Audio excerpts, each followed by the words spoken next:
I made my boss pay for being a creep. When I was a maid, I worked for a rich, creepy old man who paid super well. I hated every second of it, but the money kept me there. Rent was due, my little brother needed school supplies, and this job covered it all. So, I put up with the lingering stares, the awful jokes, and the way he always found excuses to be too close. He thought he was funny.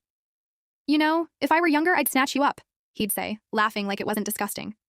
Sometimes he'd accidentally brush my arm or lean in just a little too much when handing me something. I told myself to ignore it.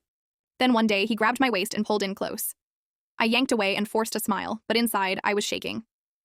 That night, I decided I wasn't just going to take it anymore. The next morning, before I started work, I set up a tiny camera behind a flower vase in the dining room. It had a perfect view of where he always liked to corner me. Sure enough, it didn't take long. He reached for me again, his wrinkled fingers grazing my hip.